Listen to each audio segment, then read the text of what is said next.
मखरूज़ उलमाए किराम हाज़रीन मजलिस इस्लाम की पर्दा नशीन माएँ और बहनें, अस्सलामु अलैकुम व रहमतुल्लाहि व बरकातुहू। अल्हम्दुलिल्लाहि रब्बिल आलमीन वल आक़िबतु लिल मुत्तक़ीन वस्सलातु वस्सलामु अला मन कान नबिय्यन व आदम बैनल माइ वत्तीन व अला आलिहि व अस्हाबिहिल मुतहहरीन अम्मा बाद। फ़अऊज़ु बिल्लाहि मिनश शैतानिर रजीम बिस्मिल्लाहिर रहमानिर रहीम अल्लज़ी जाअ बिस्सिद्क़ि व सद्दक़ बिहि उलाइका हुमुल मुत्तक़ून। आमन्तु बिल्लाहि सदक़ल्लाहुल अज़ीम व बल्लगना रसूलुहुन नबियुल अमीनुल मकीनुल करीम व नहनु अला ज़ालिका लमिनश शाहिदीन व शाकिरीन वल्हम्दुलिल्लाहि रब्बिल आलमीन। या खुदा बहरे जनाबे मुस्तफ़ा इमदाद कुन, या हबीबे किबरिया बहरे खुदा इमदाद कुन, या शहीदे करबला, या दाफ़िए करबो बला, गुल रुखा शहज़ादे गुलगो क़बा इमदाद कुन, इमदाद कुन अज़ बंदे गम आज़ाद कुन, दर दीनो दुनिया शाद कुन या गौसे आज़म दस्तगीर। ज़ात आइए थोड़ी देर मैं अपनी गुफ्तगू को दराज करूँ। क़ब्ल इसके हम और आप मिलकर के सबसे पहले अपनी और सारी कायनात की मरकज़ अक़ीदत आक़ाए नामदार मदीने के ताजदार नबियों के सरदार शफ़ीए रूज़े शुमार मुर्शदे हस्ती की फ़स्ल बहार सुबह कायनात के शम्सुद्दुहा शाम कायनात के बद्र दूजा अहमदे मुज्तबा मुहम्मद मुस्तफ़ा सल्लल्लाहु तआला अलैहि वसल्लम की मुक़द्दस बारगाह में अपने ग़ुलामी का सबूत देते हुए दुरूद पाक का हदिया पेश करें और पढ़ें बाआवाज़ बुलंद अल्लाहुम्मा सल्लि अला सय्यिदिना व मौलाना मुहम्मदिन बारिक वसल्लिम सल्लु अलैहि सल्लतु व सलामुन अलैका या रसूलल्लाह सल्लल्लाहु तआला अलैहि वसल्लम। आला हज़रत इमाम अहले सुन्नत मुजद्दिदे दीन व मिल्लत इमाम इश्क़ व मोहब्बत सय्यदी सरकार आला हज़रत इमाम अहमद रज़ा ख़ान अलैहि रिज़वान फरमाते हैं, सरवर कहूँ के मालिको मौला कहूँ तुझे, सरवर कहूँ के मालिको मौला कहूँ तुझे, बाक़ी खलील का गुले ज़ेबा कहूँ तुझे। वल्लाह तेरे जिस्मे मुनव्वर की ताबिशें, वल्लाह तेरे जिस्मे मुनव्वर की ताबिशें, ऐ जाने तजल्ला कहूँ तुझे, ऐ जाने तजल्ला कहूँ तुझे। और तेरी तो वस्फ़ ऐबे तनाही से हैं बरी, या रसूलल्लाह तेरे तो वस्फ़ ऐबे तनाही से हैं बरी, हैरान मेरे शाह मैं क्या क्या कहूँ तुझे, हैरान मेरे शाह मैं क्या क्या कहूँ तुझे। कह ले सब कुछ उनके सना खां की खामोशी, चुप हो रहा हूँ कह कर मैं क्या क्या कहूँ तुझे। लेकिन रज़ा ने ख़त में सुखन इस पे कर दिया, खालिक का बंदा खल्क़ का आका कहूँ तुझे, खालिक का बंदा खल्क़ का आका कहूँ तुझे। हज़रत मोहतरम आज ये 10 रोज़ा प्रोग्राम की दूसरी नशिस्त है, जिसमें थोड़ी देर गुफ्तगू होनी है। खलीफतुल मुस्लिमीन अमीरुल मोमिनीन यारे गारे मुस्तफ़ा हज़रत सय्यदना सिद्दीक़ अकबर रज़ियल्लाहु तआला अन्हु की ज़िंदगी पर, जिनकी शान के बारे में बरेली के ताजदार बोले, अस्दक़ुस सादिक़ीन सय्यदुल मुत्तक़ीन, अस्दक़ुस सादिक़ीन सय्यदुल मुत्तक़ीन, राज़दारे नबुव्वत पे लाखों सलाम, राज़दारे नबुव्वत पे लाखों सलाम। हज़रात, हज़रत अबू बकर सिद्दीक़ रज़ियल्लाहु तआला अन्हु की ज़ात वो ज़ात पाक है जिस ज़ात की अज़मतों का अंदाज़ा हम और आप नहीं कर सकते। ये वो ज़ात है जिसने उम्मत पर बड़ा एहसान किया है, जिसने सारी उम्मत पर बड़ा एहसान किया। इतना एहसान कि अल्लाह के नबी सल्लल्लाहु तआला अलैहि वसल्लम इरशाद फरमाते हैं, मुझ पर जितने लोगों का भी एहसान था मैंने हर एक के एहसान का बदला दिया, सबके एहसान का बदला मैंने अदा कर दिया, सिवाय अबू बकर के कि उसके एहसान का बदला क़यामत के दिन अल्लाह तबारक व तआला उन्हें अता फरमाएगा। यह हज़रत अबू बकर सिद्दीक़ की ज़ात पाक है जिसने सबसे ज़्यादा एहसान पूरी उम्मत पर किया है। उनके एहसान का बदला हम और आप नहीं अदा कर सकते। हाँ, इतना ज़रूर कर सकते हैं कि हम उनके नाम का जिक्र करके उनके नाम की बरकतें हासिल ज़रूर कर सकते हैं। और उनकी मोहब्बत, उनका जिक्र इसलिए ज़रूरी है, इसलिए ज़रूरी है, इसलिए कि फरमाया गया मौलाए कायनात की ज़ात वो ज़ात है। हज़रत अबू बकर सिद्दीक़ ने फरमाया, ऐ अली, नबी ने इरशाद फरमाया, जब तक अली के हाथों से कोई चिट्ठी नहीं पाएगा, कोई उनके हाथों से मंजूरी नामा नहीं पाएगा, उस वक्त तक के कोई जन्नत में दाखिल नहीं हो पाएगा। तो हज़रत अली ने पलट करके जवाब दिया था, ऐ अबू बकर, मैंने भी उसी नबी को फरमाते हुए सुना है कि अली उसे हरगिज चिट्ठी नहीं देंगे, उसे जन्नत में जाने का परवाना नहीं देंगे जिसके दिल में अबू बकर की मोहब्बत ना होगी। फरमाते हैं अली कि मैं भी उसे जन्नत में जाने का परवाना नहीं दूंगा जिसके दिल में हज़रत अबू बकर की मोहब्बत ना हो। तो ये मोहब्बत हमारे लिए बहुत ही ज़्यादा ज़रूरी है। और हमारी मजलिसों में अक्सर होता है, लोग कह देते हैं कि मुहर्रम शरीफ का महीना है, ज़िक्र शोहदाए करबला होना चाहिए, इन लोगों का तज़किरा क्यों? तो इसमें एक बड़ी वजह यह भी है कि जो शिया हैं, जो इस माह मुबारका में अपने आप को हुसैनी होने का नारा लगाते हैं, जो मातम करते हैं, जो ज़िक्र इमाम हुसैन में मशगूल होने की कोशिशें करते हैं, वो हज़रत शेखैन के यानी हज़रत अबू बकर सिद्दीक़ और हज़रत उमर फ़ारूक़ आज़म के मुखालिफ हैं और माज़अल्लाह इन्हें बुरा और भला कहते हैं। तो इसलिए भी ज़रूरी है कि शियों के रद्द के लिए अपनी मजलिसों में हज़रत अबू बकर सिद्दीक़ का तज़किरा किया जाए।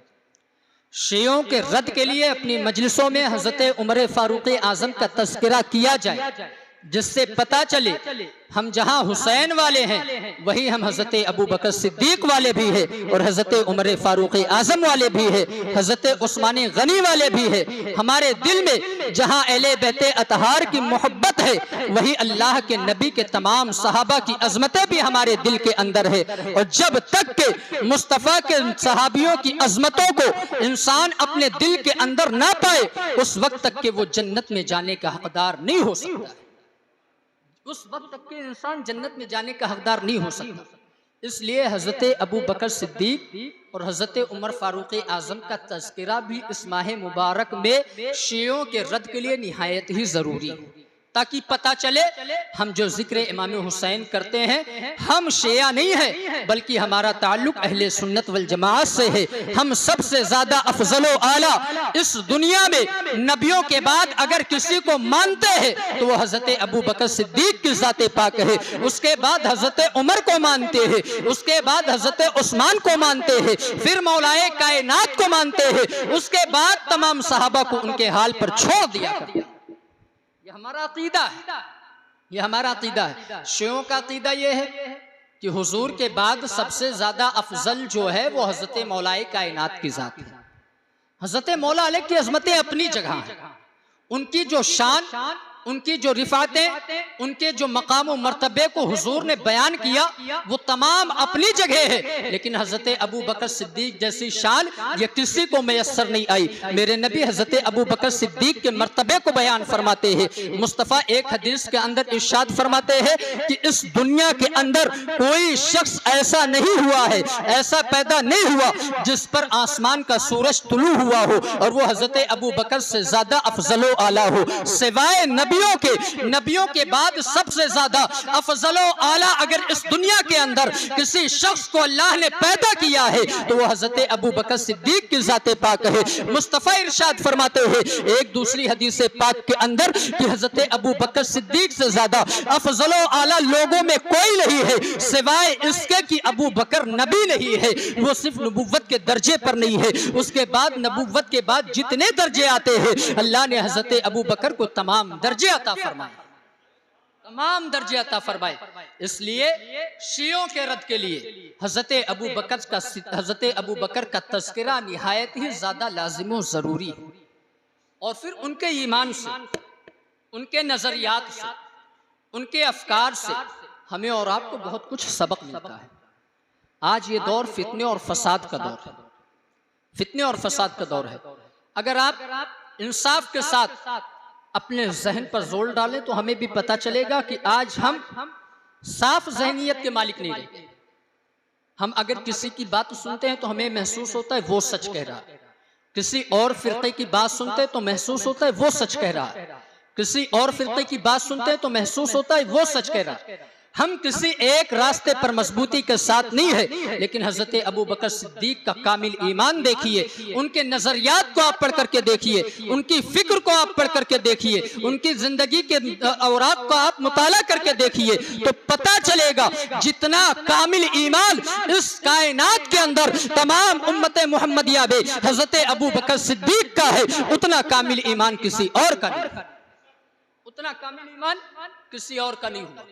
अल्लाह के हबीब एक हदीस पाक के अंदर इरशाद फरमाते हैं अगर मैं पूरी उम्मत के, अपनी पूरी उम्मत के लोगों का ईमान एक पल्ले में रखूं, तराजू के एक पल्ले में, और अबू बकर का ईमान दूसरे पल्ले में रखूं, एक पल्ला जो सारी कायनात का ईमान कहा गया, सारी कायनात, उसमें सहाबा भी हैं, उसमें गौस भी हैं, उसमें कुतुब भी हैं, उसमें अब्दाल भी शामिल है, उसमें वलियों की जमात भी शामिल है, उसमें अहले बैत अतहार के लोग भी शामिल है। मुस्तफ़ा फरमाते हैं सारी उम्मतियों के ईमान को अगर मैं एक पल्ले में रखूं और अबू बकर का ईमान दूसरे पल्ले में रखूं तो अबू बकर के ईमान का पल्ला भारी होगा, सारी उम्मतियों के ईमान का पल्ला हल्का हो जाएगा। बाप अंदाजा फरमाए कितने कामिल ईमान वाले शख्स का नाम हजरत अबू बकर सिद्दीक।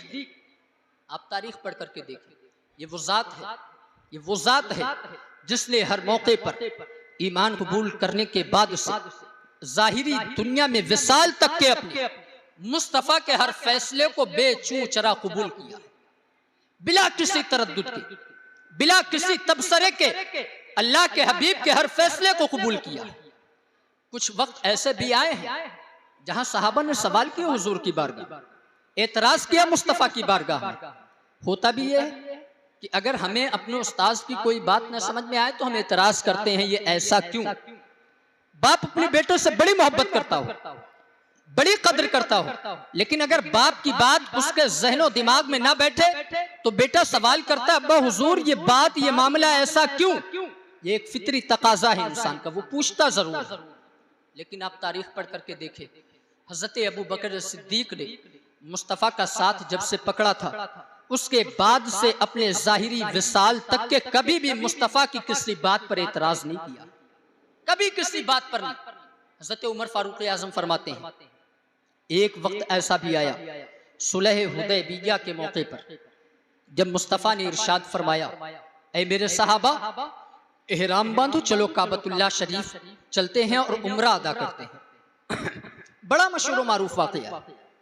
लेकिन देखिए कामिल ईमान कैसा है हज़रत अबू बकर सिद्दीक का, कामिल ईमान कैसा है। अल्लाह के हबीब ने फरमाया सहाबा एहराम बांधो और चलो मक्का शरीफ चलते हैं, मदीना से वहां चल करके उम्रा अदा करते हैं। हुजूर हुदैबिया के मकाम पर आए, सहाबाए किराम को हुक्म दिया, ऐ मेरे सहाबा अब अपने खेमों को लगा दो। तारीख ने लिखा है कुफ्फारे मक्का ने, कुफ्फारे कुरैश ने वहां मुसलमानों को उम्रा करने से रोक दिया, मुसलमानों को उम्रा करने से मना कर दिया, मुसलमानों को उम्रा करने नहीं जाने दिया। वहां पर मुसलमान ठहरे। हजरत उस्मान गनी सुलह हुदैबिया के लिए तशरीफ लेकर के गए। वहां जब सुलह हुई तो तारीख ने लिखा है सुलह कुछ इस अंदाज में हुई थी, जिसने भी देखा ऐसा महसूस होता था कि मुसलमानों ने दब करके सुलह की है, मुसलमानों ने झुक करके सुलह की है। तारीख ने बयान किया है, हजरत उमर फारूक आजम फरमाते हैं तमाम सहाबा जो इस नियत के साथ उम्रा एहराम बांध करके गए थे कि हम मुस्तफ़ा के साथ काबतुल्लाह शरीफ का तवाफ करेंगे, हम मुस्तफ़ा के साथ मक्का की सरजमीन पर जाकर के उम्रा अदा करेंगे। फरमाते हैं जब मुस्तफ़ा ने सुलह फरमा ली है, इरशाद फरमाया ए मेरे सहाबा अब अपने तंबुओं को उखाड़ दो, अब अपने टेंट को अपने सामान को इकट्ठा कर लो और चलो वापस चलते हैं। सहाबाए किराम को तरद्दुद हुआ, लोगों के दिलों के अंदर शुकूक व शुबहात पैदा हुए, लोगों ने एतराज करने शुरू कर दिए। हजरत उमर फारूक आजम फरमाते हैं किसकी हिम्मत थी जो मुस्तफ़ा की बारगाह में ज़बान खोलता, जो जाकर के मुस्तफ़ा से सवाल करता। लेकिन फरमाते हैं मेरी तबीयत के अंदर सख्ती थोड़ी ज़्यादा थी। मैं हुजूर के खेमे के अंदर पहुंच गया, मैं मुस्तफ़ा की बारगाह के अंदर पहुंच गया। मैंने पहुंचने के बाद सलाम अर्ज़ किया और अरीज़ा पेश किया, या रसूल अल्लाह क्या हमारा दीन सच्चा नहीं है? मुस्तफ़ा ने इरशाद फरमाया हम जिस दीन की तबलीग करते हैं और जिस दीन के हम मानने वाले हैं बेशक वो दीन सच्चा है। हजरत उमर फारूक आजम फरमाते हैं मैंने पूछा या रसूल अल्लाह क्या आप अल्लाह के नबी बरहक नहीं है, क्या आप अल्लाह के बरहक नबी नहीं है? मुस्तफ़ा इरशाद फरमाते हैं हाँ मैं अल्लाह का बरहक नबी हूँ। हजरत उमर फारूक आजम कहते हैं या रसूल अल्लाह फिर आपने दब करके सुलह क्यों फरमाई है? हमारे साथ तो 1500 लोग आए थे, इस नियत के साथ हम आए थे कि हम जाकर के उमरा अदा करेंगे, हम जाकर के काबतुल्लाह का तवाफ करेंगे, लेकिन हुजूर आपने सुलह फरमा ली है और सुलह ऐसी फरमाई है कि ऐसा महसूस होता है आपने दब करके सुलह फरमाई है। मुस्तफ़ा इरशाद फरमाते हैं मैं अल्लाह का रसूल हूँ, मैं अपनी मर्जी से कुछ नहीं किया करता,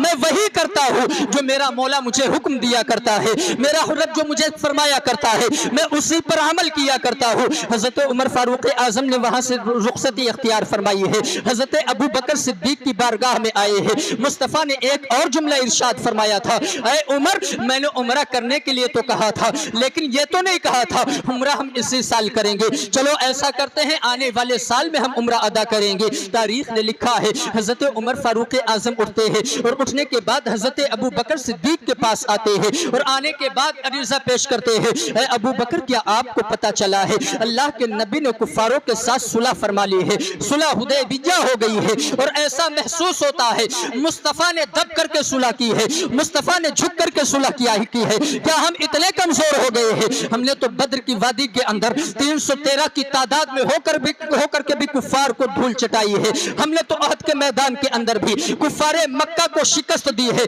हमने तो हर महाज पर इस्लाम के झंडे को बुलंद किया है। क्या हम इतने कमजोर हो गए हैं? क्या हम इतने कमजोर हो गए हैं कि हम कुफारों से दब करके सुलह करें? तो हजरत अबू बकर सिद्दीक ने इरशाद फरमाया मुस्तफ़ा ने जो किया है वो बेहतर किया है। जहां तमाम लोग एतराज कर रहे हैं तन्हा हजरत अबू बकर सिद्दीक की जात है जो इरशाद फरमाती है मुस्तफ़ा ने जो किया है बेहतर किया है और मेरा नबी वो नबी है जो अपनी मर्जी से कोई काम नहीं किया करता है बल्कि उसे जो रब हुक्म दिया करता है मुस्तफ़ा उसी काम को अंजाम दिया करते हैं। मुस्तफ़ा अपनी मर्जी से कुछ नहीं किया करते हैं, अपने रब की मर्जी से किया करते हैं। हजरत उमर फारूक आजम फरमाते हैं मैंने जब इस जवाब को सुना तो अब मुझे मुस्तफ़ा का जवाब भी याद आने लगा, अल्लाह के नबी का जवाब भी याद आने लगा। मुस्तफ़ा ने जैसे जैसे इरशाद फरमाया था हजरत अबू बकर सिद्दीक भी वैसे वैसे जुमले इरशाद फरमा रहे हैं।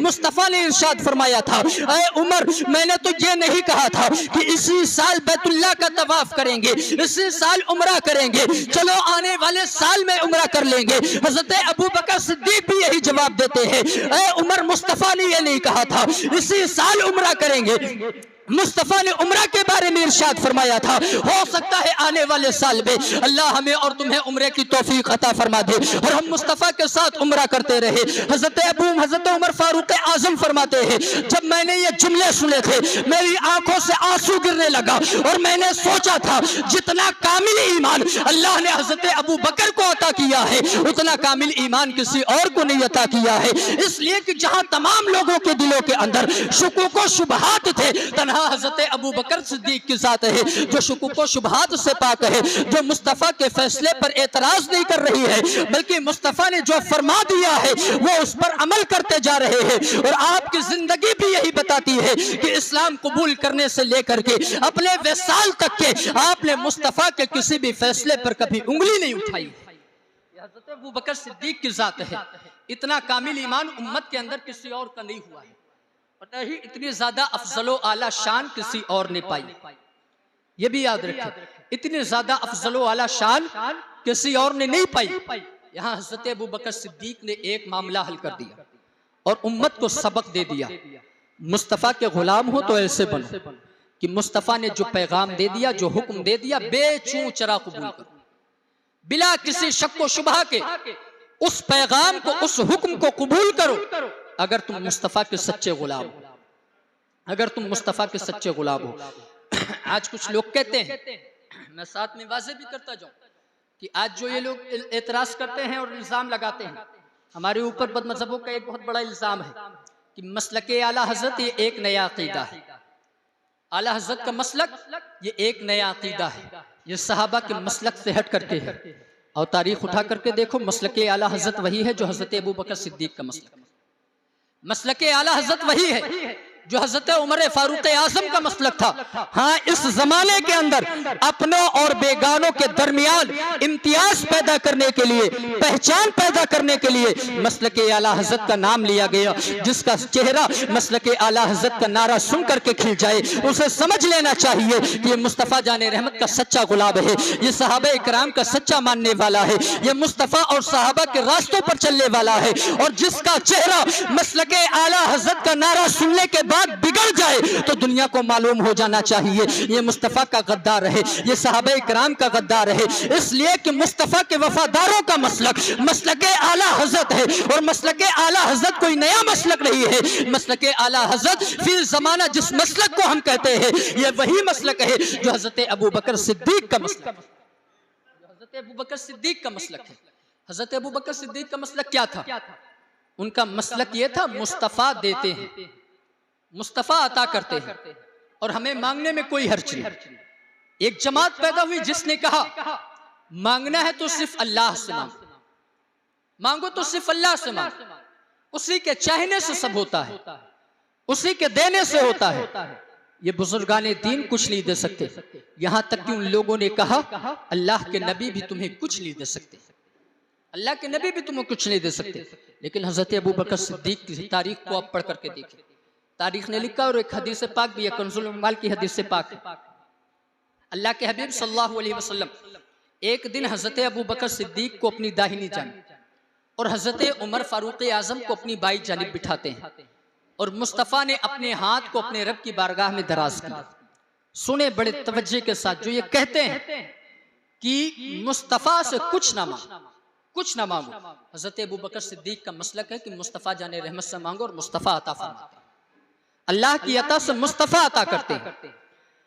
कंजुल उम्माल की हदीस से पाक, मुस्तफ़ा ने अपनी एक जानिब हज़रत अबू बकर को बिठाया और एक जानिब हज़रत उमर फारूक आज़म को बिठाया और अल्लाह के हबीब ने दुआ के लिए हाथ उठाया और मुस्तफ़ा दुआ फरमाते हैं, ऐ अल्लाह मेरी उम्मत को बख्श दे। आमीन तो कह लें आप, इसलिए कि आपके लिए दुआएं हुई हैं, हम जैसे गुनहगारों के लिए दुआएं मुस्तफ़ा फरमा रहे। मुस्तफ़ा दुआ फरमाते हैं, अल्लाह मेरी उम्मत को बख्श दे। आपने दुआ फरमाई, थोड़ी देर के बाद मुस्कुराए और फरमाया, मुबारक हो, अल्लाह ने मेरी उम्मत के 70,000 लोगों को ऐसे बख्शने का वादा किया कि मेरा रब इरशाद फरमाता है, महबूब तुम्हारी उम्मत के 70,000 लोगों को बिला हिसाबो किताब जन्नत में दाखिल कर, बिला हिसाबो किताब 70,000 लोगों को जन्नत के अंदर दाखिल करूंगा। हज़रत अबू बकर सिद्दीक बैठे हज़रत उमर फारूक आज़म तो खामोश हैं, लेकिन हज़रत अबू बकर बोल पड़े, या रसूल अल्लाह, ये तादाद बड़ी थोड़ी है, आपकी उम्मत बड़ी लंबी है। हुजूर, ये तादाद बड़ी थोड़ी है, सिर्फ 70,000 अपने रब से और मांगिए, अल्लाह और अता फरमा दे। मुस्तफ़ा ने फिर मुस्तफ़ा ने तबस्सुम फरमाया और आपने फिर अल्लाह की बारगाह में अपने दस्ते सवाल को दराज किया। फिर दुआ करते हैं, ऐ अल्लाह मेरी उम्मत की मग़फ़िरत फरमा दे। मुस्तफ़ा की बारगाह में फिर जिब्रील अमीन आते हैं, रब ने वादा कर लिया है बख्शिश कर दी जाएगी। हज़रत अबू बकर सिद्दीक़ कहते हैं, या रसूल अल्लाह, अभी भी तादाद थोड़ी है, आपके उम्मतियों की तादाद बड़ी लंबी है। ऐ अल्लाह के हबीब, ऐसा करे, अपने रब से थोड़ा और मांग ले, अल्लाह और अता फरमा देगा। अल्लाह के हबीब ने फिर दुआ फरमाई है।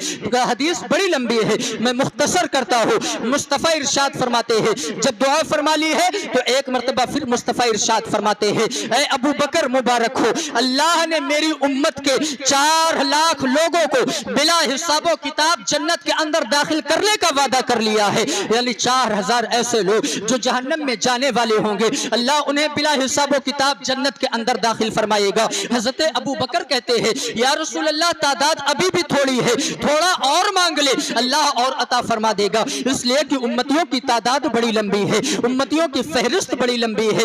कंजुल उम्माल की हदीस बताती है, मुस्तफ़ा दुआ फरमाते हैं और इरशाद फरमाते हैं कि अल्लाह ने वादा फरमा लिया है, महबूब रमजान की हर रात तेरी उम्मत में से 70,000 लोगों को हर रात जन्नत के अंदर बिला हिसाबो किताब दाखिल करूंगा, उनकी बख्शिशो मग़फ़िरत फरमा दूंगा। फिर हज़रत अबू बकर कहते हैं, या रसूल अल्लाह, थोड़ा और मांग ले, इसलिए कि यह भी थोड़ा है, आपकी उम्मतियों की तादाद बड़ी लंबी है। हज़रत अबू बकर सिद्दीक ने जब कहा है, मुस्तफ़ा ने दुआ फरमाई है, अल्लाह वादा फरमाता है, ऐ महबूब, अगर तू मांगता है तो जा, मैं अपना एक चुल्लू भर करके तेरी उम्मतियों को जन्नत के अंदर दाखिल कर दूंगा। अल्लाह का जुल्लू जैसा उसकी शान के लायक है, अल्लाह का हाथ जैसे उसके शान के लायक है, वो अपने हाथ से चुल्लू भर करके उम्मत मुहम्मदिया को जन्नत के अंदर दाखिल करने का वादा कर रहा है। हज़रत अबू बकर सिद्दीक फिर बोल पड़ते हैं, या रसूल अल्लाह, अभी भी तादाद थोड़ी है। हज़रत उमर कहते हैं, मैं बैठा था, देखते देखते परेशान हो गया, मैंने कहा अबू बकर अब बस भी करो, इसलिए कि अल्लाह ने एक चुल्लू भर करके उम्मत मुहम्मदिया को जन्नत में दाखिल करने का वादा कर लिया है। हज़रत अबू बकर सिद्दीक कहते हैं कि हमारा और तुम्हारा क्या जाता है, अल्लाह अता फरमा रहा है, मुस्तफ़ा लेते जा रहे हैं, रब देता जा रहा है, नबी लेते जा रहे हैं, और ये तो ऐसा दर है जहां से हमें अकीदा मिलता है। और हदीस पाक ये बताती है, जो आज का मसलके आला हज़रत है और जो आला हज़रत ने हमें पैगाम दिया है कि मांगे हैं मांगे जाएंगे, मुंह मांगी पाएंगे, सरकार में ना ला है, ना हाजत अगर की है। हज़रत अबू बकर सिद्दीक भी यही जाहिर फरमा रहे हैं कि देखो मैं मांगता जा रहा हूँ, मुस्तफ़ा अता करते जा रहे हैं। अभी 70,000 थे, रमजान के हर रात में 70,000 हुए, फिर 4 लाख लोग हो गए, फिर पूरे अल्लाह रब्बुल इज्जत ने पूरी उम्मत मुहम्मदिया की बख्शिश का वादा कर लिया है। रब देता जा रहा है, मुस्तफ़ा लेते जा रहे हैं। हज़रत अबू बकर कहते हैं, उमर, मेरा और तुम्हारा क्या जाता है, रब दे रहा है, मुस्तफ़ा ले रहे हैं। हज़रत उमर फारूक आज़म कहते हैं, अबू बकर, अल्लाह का हाथ कोई छोटा हाथ नहीं है, उसका दस्ते कुदरत कोई छोटा दस्ते कुदरत नहीं है। वो जब चुल्लू बनाएगा तो उम्मीद है उसके एक चुल्लू के अंदर पूरी उम्मत मुहम्मदिया आ जाएगी और अल्लाह तमाम उम्मतियों को बिला हिसाबो किताब जन्नत में दाखिल फरमाएगा। यह हज़रत अबू बकर सिद्दीक का नजरिया है, ये उनका मसलक है कि मुस्तफ़ा से मांगो, मुस्तफ़ा देते हैं, मुस्तफ़ा अता करते हैं। और मुस्तफ़ा जब देने पर आए तो इतना देते हैं कि इंसान की झोली संभाले नहीं संभलती है, नहीं संभलती है। आप तारीख पढ़ करके देखें, हज़रत जाबिर को एक मरतबा मुट्ठी भर जौ दी थी।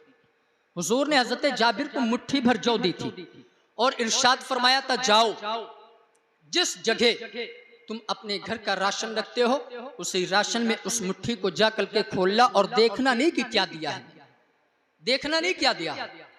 हज़रत जाबिर फरमाते हैं, मैं उस राशन को लेकर के आया और जहां मैं सामान रखता था उसमें उस मुट्ठी को बंद मुट्ठी को डाल करके खोल दिया। फरमाते मैं 1 दिन खाता रहा, 2 दिन खाता रहा, 3 दिन खाता रहा, यहां तक कि साल गुजर गए, जमाना गुजर गया। मैं और मेरे बच्चे, मेरे घर वाले उस मुट्ठी भर जौ से खाते रहे। और फिर जब एक दिन मेरे दिल के अंदर ख्याल आया कि चलो खोल करके देखते हैं मुस्तफ़ा ने क्या अता फरमाया था। फरमाते हैं जिस दिन देखा उसी दिन वो जौ जा करके खत्म हुई थी। तो मुस्तफ़ा जिससे देते एक मुट्ठी दे दे तो सारा का सारा घर कई जमाने तक खाता रहता है। तो मुस्तफ़ा की अता में कमी नहीं है, बस हमें और आपको मांगना चाहिए, मांगना चाहिए। आला हज़रत ने हमें यही पैगाम दिया, फरियाद उम्मती जो करे हाल ज़ार पर, मुमकिन नहीं कि खैर बशर को खबर ना हो। हुजूर से मांग करके आप देखें, हुजूर अता फरमाएंगे। ये मसलक हज़रत अबू बकर सिद्दीक का है, ये मसलक आला हज़रत का नहीं है, सिर्फ इस जमाने में नाम है आला हज़रत का। एक पहचान के लिए मसलक हज़रत अबू बकर सिद्दीक का है। ये नजरिया, ये फिक्र, ये ईमान, ये यकीन, ये हज़रत अबू बकर सिद्दीक का है। हज़रत अबू बकर सिद्दीक का नजरिया आप देखें। आज हम पर एतराज किया जाता है कि हम हुजूर का जिक्र ऐसे करते हैं, ऐसे करते हैं कि हुजूर को रब की जात से मिला देते हैं। माज़अल्लाह, लोग कहते हैं, बदमज़हब हमारे ऊपर एतराज करते हैं कि अहले सुन्नत वल जमात वाले हुजूर का जिक्र ऐसे करते हैं कि हुजूर को रब से मिला दिया करते हैं, कोई फर्क नहीं छोड़ते। हालांकि ऐसा नहीं है, हम अपने नबी को भी अल्लाह का बंदा मानते हैं, लेकिन ऐसा बंदा जो तमाम ऐबों से अल्लाह ने पाक भेजा है। यह हमारा अकीदा है। हम बंदा तो मानते हैं, लेकिन ऐसा बंदा जो अल्लाह ने तमाम ऐबों से पाक पैदा किया है, हम ऐसा बंदा हुजूर को मानते हैं। और हुजूर का जिक्र ये अल्लाह के जिक्र से कभी जुदा नहीं हो सकता है, कभी जुदा नहीं हो सकता। ये हमारा अकीदा नहीं है, यह हमारा नजरिया नहीं है, यह हज़रत अबू बकर सिद्दीक का नजरिया और उनका अकीदा। आप तारीख पढ़ करके देखें, इमाम फखरुद्दीन राज़ी कुरान की तफसीर जो आपने लिखी, तफसीर कबीर, उस तफसीर के अंदर आपने तहरीर फरमाया है। उस तफसीर के अंदर जो आज हम पर एतराज होते हैं, बहुत बड़ा जवाब है उसका, बहुत बड़ा जवाब है। कहते हैं कि ये आला हज़रत का मसलक है। आला हज़रत ने तो हमें पैगाम दिया था, जिक्र खुदा जो उनसे जुदा चाहो नश्तियो, वल्लाह जिक्र हक नहीं कुंजी सकर की। हुजूर का जिक्र खुदा के जिक्र से कभी जुदा नहीं हो सकता, ये हमारा अकीदा नहीं है। आला हज़रत ने तो सिर्फ इसकी तशदीद की, इसको जिंदा किया है। जब इस अकीदे को ख़त्म करने की कोशिश की जा रही, ये अकीदा हज़रत अबू बकर सिद्दीक का है। इमाम फखरुद्दीन राज़ी तहरीर फरमाते हैं, तफसीर कबीर के अंदर मुस्तफ़ा जान रहमत सल्लल्लाहु ताला अलैहि वसल्लम ने हज़रत अबू बकर सिद्दीक को बुलाया और बुलाने के बाद इरशाद फरमाया, ऐ अबू बकर, ये अंगूठी है, इस अंगूठी को लेकर के जाओ, जो नक्श निगारी करने वाले हैं उनके पास जाओ और इस अंगूठी के ऊपर ला इलाहा इल्लल्लाह लिखा करके लेकर के आओ। आज भी कुछ लोग कहते हैं अल्लाह हमारे लिए काफ़ी है, ला इलाहा इल्लल्लाह कह देना हमारे लिए काफ़ी है। मैं दावत फ़िक्र देना चाहता हूँ, सिर्फ ला इलाहा इल्लल्लाह कहने से इंसान मुसलमान नहीं हो सकता है, उसे तो पूरा कलमा पढ़ना होगा, आगे मुहम्मदुर रसूलुल्लाह भी कहना होगा, तब जाकर के इंसान इस्लाम के अंदर दाखिल हुआ करता है। हुजूर का नाम लिए बगैर इंसान इस्लाम के अंदर दाखिल नहीं हो सकता है। तो मुस्तफ़ा को छोड़ करके इंसान कैसे रह सकता है? मुस्तफ़ा को छोड़ करके रब की बारगाह तक इंसान कैसे पहुंच सकता है? हमारी ही जमात के एक बुजुर्ग ने कहा था, या अल्लाह हमें वो ज़बान ना अता करना जो तो सिर्फ तेरा जिक्र करती हो, मौला हमें वो ज़बान, हमें वो दिल अता करना जो तेरे जिक्र के साथ मुस्तफ़ा का भी जिक्र करती हो, जो तेरी तौसीफ के साथ मुस्तफ़ा की भी तारीफ करती हो, जो तेरी हम्दो सना के बाद मुस्तफ़ा की भी मनक़बत पढ़ा करती हो, मुस्तफ़ा की भी नात पढ़ा करती हो। हमें ऐसी ज़बान नहीं चाहिए जो ज़बान सिर्फ खुदा के जिक्र के अंदर खुलती हो, हमें वो ज़बान चाहिए जो अपने जिक्र के साथ साथ तेरे जिक्र के साथ साथ तेरे हबीब के जिक्र के अंदर भी खुलती हो। तारीख ने लिखा है, मुस्तफ़ा ने फरमाया, अबू बकर इस अंगूठी को लेकर के जाओ और जो नक्शो निगार करने वाले हैं उनके पास लेकर के जाओ और जाने के बाद उनसे कहना कि इस अंगूठी पर ला इलाहा इल्लल्लाह तहरीर फरमा दे। हज़रत अबू बकर सिद्दीक कहते हैं, दिल के अंदर ख्याल पैदा हुआ, अल्लाह के हबीब ने तो सिर्फ ला इलाहा इल्लल्लाह लिखने के लिए कहा है और ये गवारा नहीं है मुझे कि मुस्तफ़ा का नाम अल्लाह के नाम से जुदा हो जाए। हज़रत अबू बकर सिद्दीक तशरीफ लेकर के आए हैं, नक्शो निगार करने वाले को अंगूठी देते हैं और देने के बाद इरशाद फरमाते हैं, इस अंगूठी पर ला इलाहा इल्लल्लाह के साथ साथ मुस्तफ़ा का नाम भी, मुहम्मदुर रसूलुल्लाह भी तहरीर कर देना। नक्शो निगार करने वाला उस अंगूठी पर कलमा तैयबा लिख देता है। हजरत अबू बकर सिद्दीक उस अंगूठी को लेकर के मुस्तफ़ा की बारगाह में आते हैं। इमाम फखरुद्दीन राजी तफसीर कबीर के अंदर तहरीर फरमाते हैं, मुस्तफ़ा ने जब उस अंगूठी को लिया और लेने के बाद उस अंगूठी को देखा और देखने के बाद इरशाद फरमाया, अबू बकर इधर आओ, मैंने तो तुम्हें सिर्फ ला इलाहा इल्लल्लाह लिखने के लिए कहा था, सिर्फ और सिर्फ अल्लाह का नाम तहरीर कराने के लिए कहा था। इस पर तो 3-3 नाम तहरीर कराए हैं। जैसे ही इतना सुना है, हजरत अबू बकर सिद्दीक हैरान हो जाते हैं, या रसूल अल्लाह मामला ये नहीं है, मैंने तो सिर्फ 2 नाम तहरीर कराए हैं, तीसरा नाम कहां से आ गया है, इसकी खबर मुझे नहीं है। इमाम फखरुद्दीन राजी तफसीर कबीर में लिखते हैं, हजरत अबू बकर सिद्दीक अरीजा पेश करते हैं, या रसूल अल्लाह, मैंने आपके नाम को रब के नाम से जुदा रखना गवारा नहीं किया, इसलिए मैंने रब के नाम के साथ साथ आपके नाम को तहरीर करा दिया था। या रसूल अल्लाह, इस पर तीसरा नाम किसका है?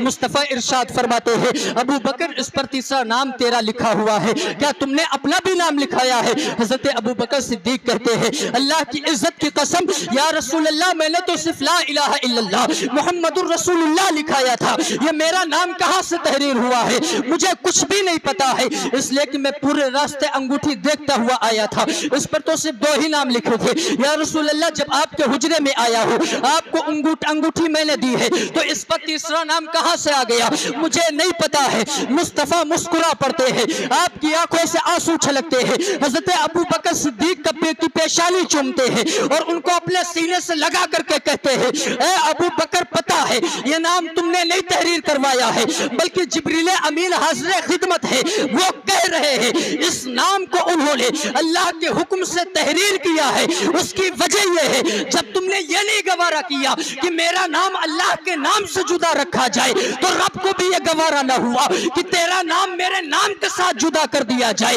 हजरत अबू बकर सिद्दीक का अकीदा और नजरिया यह है कि जहां अल्लाह का नाम होगा वहां मुस्तफ़ा का नाम होगा, जहां खुदा का जिक्र होगा वहां मुस्तफ़ा का जिक्र होगा, जहां का खुदा की तस्बीह तहलील होगी वहां मुस्तफ़ा की नात पढ़ी जाएगी। और इसी बयाती देखो, इमाम अहले सुन्नत ने बयान फरमाया तो इरशाद फरमाते हैं, जिक्र खुदा जो उनसे जुदा चाहो न जदियो, वल्लाह जिक्र हक नहीं कुंजी सकर की है, वल्लाह जिक्र हक नहीं कुंजी सकर की है।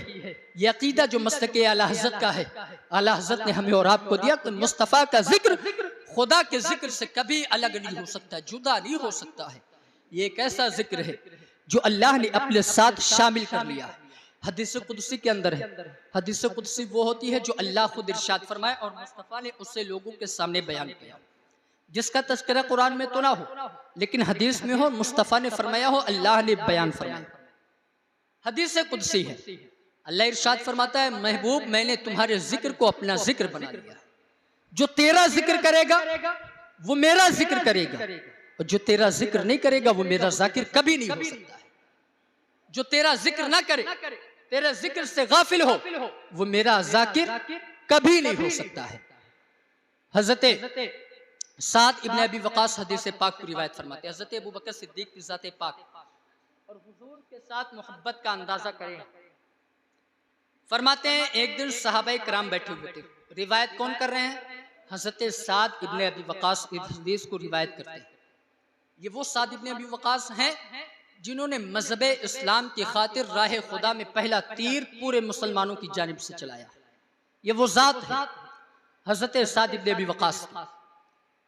वो फरमाते हैं, हदीस से पाक रिवायत करते हैं, फरमाते हैं, अल्लाह के नबी के सहाबा बैठे हुए, मुस्तफ़ा जाने रहमत के सहाबा बैठ करके अपनी पसंद का इजहार कर रहे हैं, अपनी अपनी पसंद बयान कर रहे हैं। हजरत मौलाए कायनात ने भी अपनी 3 पसंद बयान फरमाई थी। फरमाया था, सख्त गर्मी के दिन में मुझे रोज़ा रखना बड़ा पसंद है। मौलाए कायनात ने उसी मजमे के अंदर, यह हदीस के अंदर है, उसी मजमे के अंदर ये पसंद जाहिर फरमाई थी। फरमाया था, सख्त गर्मी के दिनों के अंदर मुझे रोज़ा रखना ज़्यादा पसंद है, सख्त सर्दी के मौसम में मुझे फजर के वक्त का वज़ू ज़्यादा पसंद है, और अल्लाह की राह में जिहाद करने के लिए मुझे ताकतवर और मजबूत दुश्मन ज़्यादा पसंद है। कमज़ोर दुश्मन कभी नहीं तलाशते थे हज़रत मौलाए कायनात, हज़रत मौला अली कमज़ोर दुश्मन कभी नहीं तलाशते थे। फरमाते हैं, ये मेरी पसंद है, मेरी ख्वाहिश रहती थी कि मेरा मद्दे मुकाबिल जो हो वो मजबूत मेरा दुश्मन, ताकतवर मेरा दुश्मन। हजरत साद इब्न अबी वक़ास फरमाते तमाम सहाबा अपनी अपनी पसंद का इजहार फरमा रहे। हजरत अबू बकर सिद्दीक बैठे हुए, सहाबा ने पूछा अबू बकर आप भी तो कोई अपनी पसंद जाहिर फरमाए, आप भी तो अपनी पसंद का इजहार फरमाए। हजरत अबू बकर सिद्दीक ने अपनी पसंद का इजहार फरमाया। फरमाते हैं मुझे भी तीन चीजें बड़ी पसंद है। फरमाए मेरी पसंद जाते रसूल के इर्द गिर्द है, हुजूर के जात के इर्द गिर्द है। आपने अपनी तीन पसंद का इजहार फरमाया। फरमाते हैं या रसूल अल्लाह मेरी पहली पसंद ये है मेरी कोई बेटी आपके घर के अंदर रह करके आपकी खिदमतदारी करती रहे। इसी पसंद का नतीजा था कि हजरत आयशा सिद्दीक़ा रज़ियल्लाहु ताला अन्हा मेरे नबी मुस्तफ़ा जाने रहमत के निकाह के अंदर आई। पसंद थी हजरत सिद्दीक़ अकबर की। दूसरी पसंद आपने फरमाया या रसूल अल्लाह मेरी दूसरी पसंद ये है कि अल्लाह मुझे माल देता रहे, अल्लाह मुझे माल देता रहे और मैं उस माल को आपके कदमों पर कुर्बान करता रहूं। मुझे माल देता रहे, मैं उस माल को आपके कदमों पर कुर्बान करता रहूं। और फरमाते हैं या रसूल अल्लाह मेरी तीसरी पसंद ये कि मेरी जो जिंदगी गुजरे हुजूर वो आपकी सीरत तैयबा में रहते हुए गुजरे, आपकी सीरत पर अमल करते हुए गुजरे। यह हज़रत अबू बकर सिद्दीक की हुजूर के साथ मोहब्बत का हाल है, जहाँ तमाम सहाबा ने अपनी अपनी पसंद का अलग अलग इजहार किया। ऐसा नहीं कि उनकी पसंद मोहब्बत रसूल से अलग थी, उनकी पसंद मजहब इस्लाम के अहकामात से अलग थी, उनकी भी पसंद मजहब इस्लाम के तकाज़ों के तहत थी। वो सारे लोग भी तकवा इख्तियार करना चाहते थे और उसी के मुताबिक अपनी पसंद का इजहार फरमाया है। लेकिन हजरत अबू बकर सिद्दीक ने जो अपनी पसंद जाहिर फरमाई है वो मुस्तफ़ा की जात के इर्द गिर्द की पसंद है और मुस्तफ़ा की जात की पसंद के मुताबिक आपने अपनी पसंद का इजहार फरमाया। हजरत अबू बकर सिद्दीक इनकी शान बड़ी अरफ़ा वाला है। 10 मिनट के अंदर मैं अपनी गुफ्तगू को समेट लूं, इसलिए कि 11 बजे का वक्त काफी वक्त होता है। हजरत अबू बकर सिद्दीक की जात वो जात जिनके मकाम व मर्तबे के बारे में अल्लाह के नबी सल्लल्लाहु अलैहि वसल्लम हदीस पाक के अंदर इरशाद फरमाते हैं।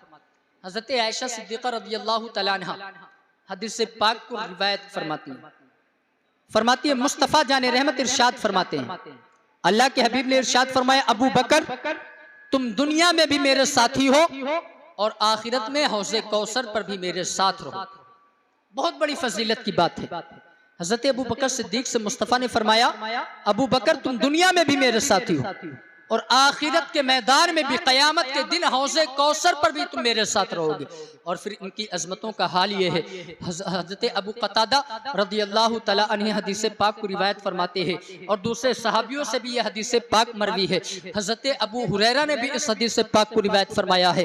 फरमाते हैं कि अल्लाह के हबीब सल्लल्लाहु अलैहि वसल्लम की बारगाह में हज़रत अबू बकर सिद्दीक तशरीफ़ लेकर के आए। हज़रत अबू बकर सिद्दीक आए, आने के बाद अर्ज़ किया या रसूल अल्लाह आज मेरे और उमर बिन खत्ताब के दरमियान कुछ बातें हो गई है जिसकी बुनियाद पर मैंने नादिम होकर के उमर बिन खत्ताब से तुरंत माफी भी मांगी थी, लेकिन या रसूल अल्लाह उन्होंने मुझे माफ करने से इनकार कर दिया है। अल्लाह के हबीब ने फरमाया अबू बकर अल्लाह तुम्हें माफ फरमाए, अबू बकर अल्लाह तुम्हें माफ फरमाए, अबू बकर अल्लाह तुम्हें माफ फरमाए। 3 मरतबा मुस्तफ़ा ने जुमले इरशाद फरमाए अबू बकर अल्लाह तुम्हें माफ फरमाए। हजरत अबू बकर सिद्दीक वहीं पर बैठ गए। हजरत अबू क़तादा फरमाते हैं थोड़ी देर के बाद उसी मजलिस के अंदर हजरत उमर फारूक आजम भी तशरीफ लेकर के आए। मुस्तफ़ा ने जैसे ही हजरत उमर फारूक आजम को देखा हजरत अल्लाह के नबी के चेहरे का रंग बदल गया, अल्लाह के हबीब के चेहरे का रंग बदल गया, आपकी चेहरे पर नागवारी के आसार जाहिर हुए।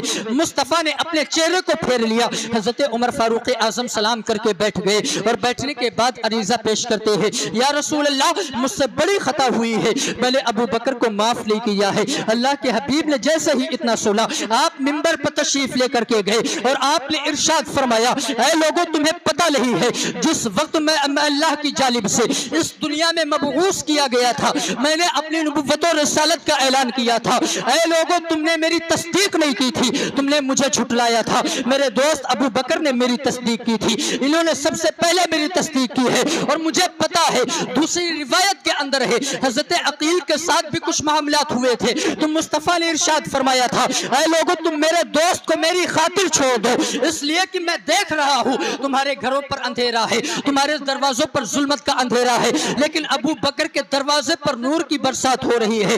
जिस वक्त तुमने मेरी गमखारी नहीं की थी उस वक्त अबू बकर ने मेरी गमखारी की थी, और जिस वक्त तुमने मेरा साथ नहीं दिया था अबू बकर ने मेरे ऊपर अपना माल कुर्बान किया था।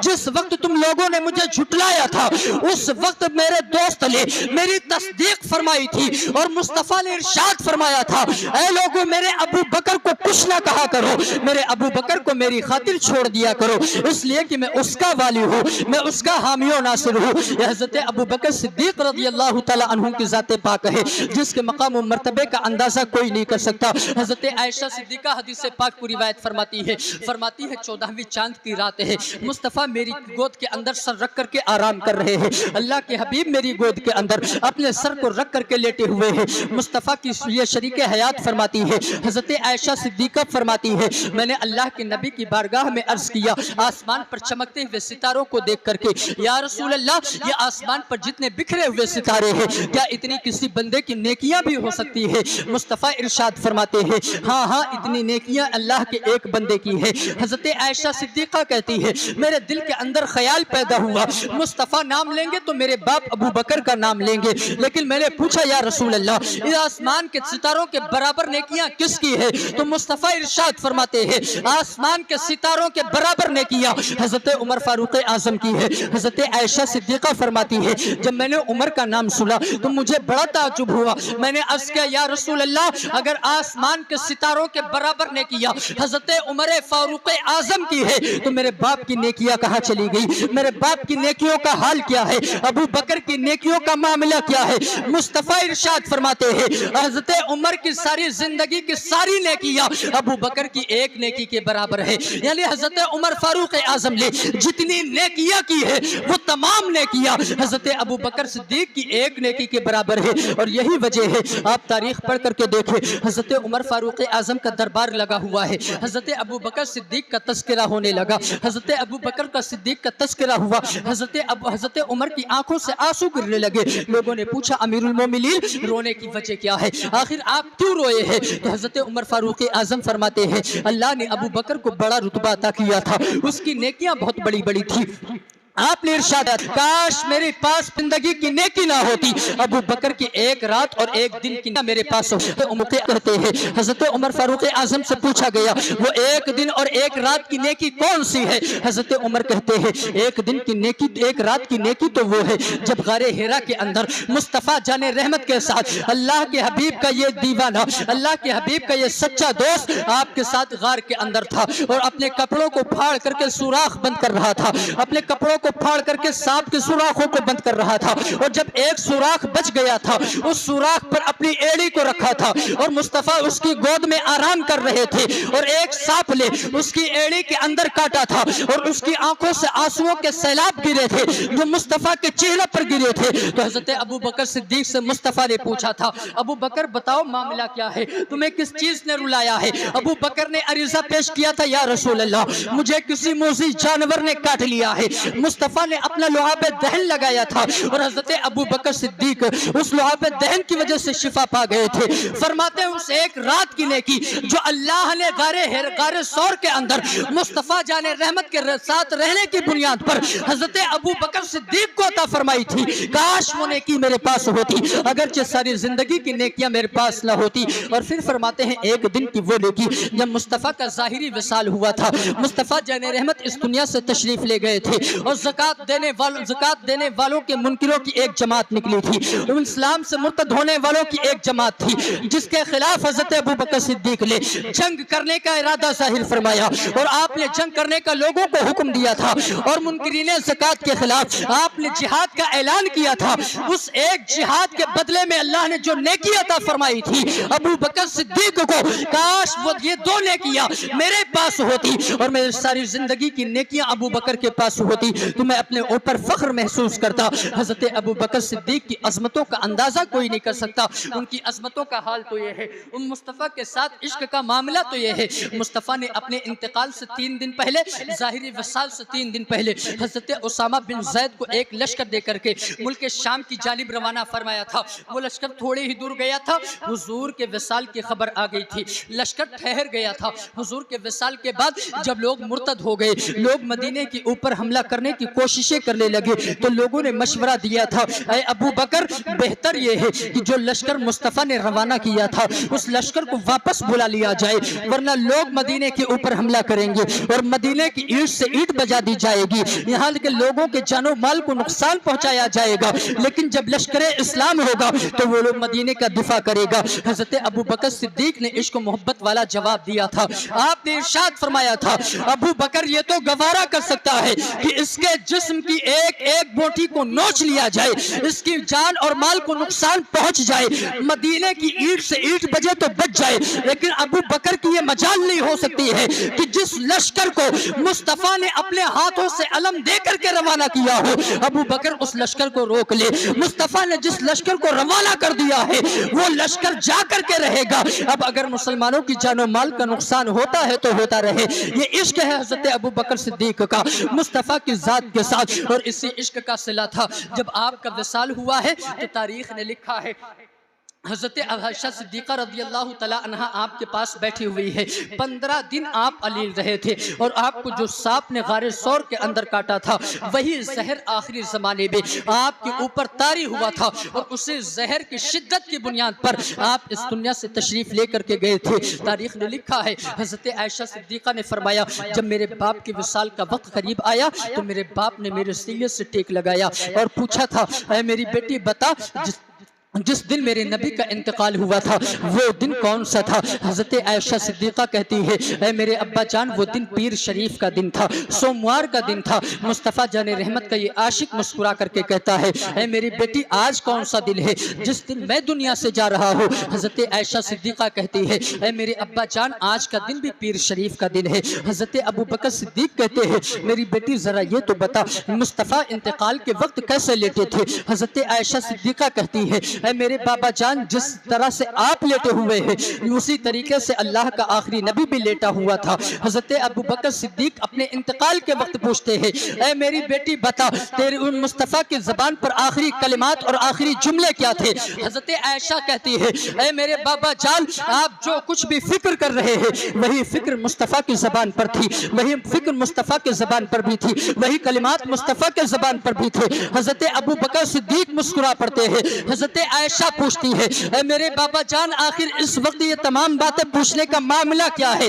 उस वक्त हज़रत अबू बकर सिद्दीक जवाब देते हैं, ऐ मेरी बेटी, मैंने जब से इस्लाम को कबूल किया था तब से लेकर के आज तक मैंने कोई भी वो काम नहीं किया है जो मुस्तफ़ा के हुक्म के खिलाफ रहा हो, जो मुस्तफ़ा के किरदार के खिलाफ रहा हो। और मैं ये चाहता हूँ जिस तरीके से मुस्तफ़ा का इंतकाल हुआ था उसी तरीके से भी मेरा भी इंतकाल हो, ताकि मरने के वक्त भी मैं अपने महबूब के नक्शे कदम पर चलता रहूं, मैं अपने महबूब के रास्ते पर चलता रहूं। ये एक दीवाना है, इतना सच्चा दीवाना है जो इस दुनिया से जा रहा है, इस दुनिया से तशरीफ लेकर के जा रहा है, जिसकी मोहब्बतों का सिला मुस्तफ़ा ने ऐसे अता किया है। हज़रत अबू बकर सिद्दीक ने मौलाए कायनात को बुलाया और बुलाने के बाद आखिरी वसीयत फरमाते हैं, ऐ अबू बकर, जब मेरा विसाल हो जाए, मेरे तजहीज़ो तकफीन को तैयार कर लिया जाए, लेकिन मेरी कब्र ना खोदी जाए, मेरी कब्र को तैयार न किया जाए। होता क्या है, इंसान का इंतकाल होता है, जनाजा तैयार करने से पहले, कफन पहनाने से पहले कब्र को तैयार कर दिया जाता है, ताकि की नमाज जनाजा अदा करके उसे कब्र के हवाले कर दिया जाए।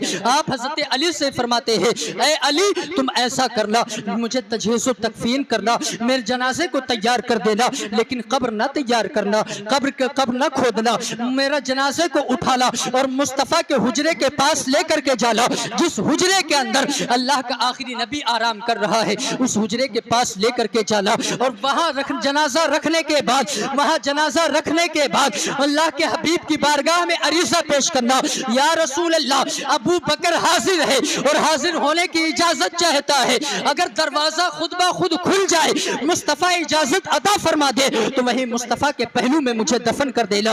हज़रत मौलाए कायनात है हज़रत अबू बकर सिद्दीक का विसाल होता है, आपके जनाजे को तैयार कर दिया जाता है, जनाजा तैयार है। हज़रत मौलाए कायनात इरशाद फरमाते हैं हज़रत अबू बकर सिद्दीक की वसीयत के मुताबिक हज़रत अबू बकर का जनाजा उठाया गया, मुस्तफ़ा के हुजरे के पास ला करके रखा गया, हुजरे आयशा के बाहर रख दिया गया। उसी हुजरे के अंदर मुस्तफ़ा जाने रहमत की कब्र मुबारका है। अल्लाह के हबीब की बारगाह में हज़रत मौलाए कायनात फरमाते हैं मैंने दरवाजे के पास खड़े होकर के अर्ज़ किया, या रसूल अल्लाह आपका यारे गार हाजिर है, अबू बकर का जनाजा हाजिर है और वो हाजिर होने की इजाजत चाहता है। फरमाते हैं मौलाए कायनात फरमाते हैं कि सिर्फ दरवाजा ही नहीं खुला था बल्कि कब्र अनवर से आवाज आई थी, देर न करो, महबूब को महबूब से जल्द मिला दो, महबूब को महबूब से मिला दो। तारीख लिखती है हज़रत मौलाए कायनात जब ये जुमले सुने थे तो आप दहाड़े मार करके रोए थे, आप चीख करके रोए थे, अबू बकर तेरी अज़मतों को सलाम। लोग कहते हैं कि नबी मर करके मिट्टी में मिल गए हैं, लेकिन मौलाए कायनात फरमाते हैं मैंने अबू बकर के जनाजे को तैयार करके मुस्तफ़ा के दरवाजे पर रखा था और इजाजत चाहिए थी तो दरवाजा ही नहीं खुला था बल्कि मुस्तफ़ा की कब्र से आवाज भी आई थी। पता चला नबी मर करके मिट्टी में नहीं मिले हैं बल्कि नबी अपने कब्र के अंदर जिंदा है और वो गुलामों की फरियाद को सुनते भी है और उसका जवाब भी देते हैं। तभी तो मेरे रज़ा ने फरमाया था तू जिंदा है वल्लाह, तू जिंदा है वल्लाह, मेरे चश्मे आलम से छुप जाने वाले, मेरे चश्मे आलम से छुप जाने वाले। ये अकीदा भी वाज़े हो गया। जो कहते हैं मुस्तफ़ा के दरबार में जाओ तो कुछ मांगो ना, उनसे बात ना करो, वो सुनते नहीं है, मर करके मिट्टी में मिल गए माज़अल्लाह। हज़रत मौलाए कायनात का अकीदा है मुस्तफ़ा से कहो वो सुनते भी जवाब भी देते हैं। यह हज़रत अबू बकर सिद्दीक का अकीदा है, ये मसलके आला हज़रत का कोई नया अकीदा नहीं है, ये अहले सुन्नत वल जमात का कोई नया अकीदा नहीं है, बल्कि ये अकीदा अबू बकर सिद्दीक का है। अगर ये अकीदा ना होता तो आपने ये ना फरमाया होता अबू बकर इजाज़त चाहना, अगर इजाज़त मिल जाए तब दफन कर ला। हज़रत मौलाए कायनात फरमाते दरवाज़ा खुला, अबू बकर का जनाजा अंदर लेकर के जाया गया। लोगों की कब्र खोदने में देर लगती है लेकिन महबूब को अपने महबूब से मिलने की इतनी जल्दी थी कि जितनी जल्दी अबू बकर की कब्र तैयार हुई थी मैंने अपनी पूरी जिंदगी में उतनी जल्दी किसी की कब्र को तैयार होते नहीं देखा। महबूब को महबूब से मिलने की इतनी जल्दी थी, मुस्तफ़ा अपने यार से इतनी जल्दी मिलना चाहते थे, इतनी जल्दी अपने करीब बुलाना चाहते थे। मौलाए कायनात फरमाती इतनी जल्दी मैंने किसी की कब्र को तैयार होते नहीं देखा जितनी जल्दी हज़रत अबू बकर सिद्दीक की कब्र मुस्तफ़ा के पहलू में तैयार हुई, इतनी जल्द किसी की कब्र नहीं खोदी। हज़रत अबू बकर सिद्दीक रज़ी अल्लाह तआला अन्हु की ज़ात पाक है जिसे अल्लाह के हबीब ने हमेशा अपने साथ रखा और उनके विसाल के बाद भी खुद से जुदा नहीं किया है। जिन्हें अल्लाह ने अपने महबूब के नाम से जिसके नाम को जुदा करना न गवारा किया हो तो अहले सुन्नत वल जमात मुस्तफ़ा के जिक्र के साथ साथ अबू बकर के जिक्र को कैसे फरामोश कर सकते हैं, कैसे भूल सकते हैं। इसलिए जब भी मौका मिला करे अबू बकर का नाम ज़रूर लिया करे, सिद्दीक़ अकबर का जिक्र ज़रूर किया करे। इससे अहले सुन्नत वल जमात होने का एक अकीदा भी मिलता है, हमारा ईमान भी मजबूत होता है और शेयों का, बदमजहबों का, राफजियों का, खारजियों का रद्द भी हुआ करता है। पता चला अबू बकर सिद्दीक का तस्करा हमारे लिए लाज़िम जरूरी है और क़यामत के दिन जन्नत के अंदर दाखिला लेने के लिए भी अबू बकर सिद्दीक की मोहब्बत हमारे लिए ज़रूरी है। रब की बारगाह में दुआ है मौला हमें भी और हमारी आने वाली नस्लों को भी हज़रत अबू बकर की सच्ची मोहब्बत अता फरमाए। हम सबको जिस तरीके से उन्होंने मुस्तफ़ा की सीरत पर अमल किया है ऐसे ही मुस्तफ़ा की सीरत पर अमल करने की तौफीक अता फरमाए। अस्तगफिरुल्लाह रब्बी मिन कुल्लि ज़ंबि व अतूबु इलैह, अस्तगफिरुल्लाह रब्बी मिन कुल्लि ज़ंबि व अतूबु इलैह। बुलंद आवाज़ से कलमा तय्यबा का विर्द कर ले, ला इलाहा इल्लल्लाह मुहम्मदुर रसूलुल्लाह सल्लल्लाहु तआला अलैहि वसल्लम व मा अलैना इल्लल बलाग। अस्सलाम।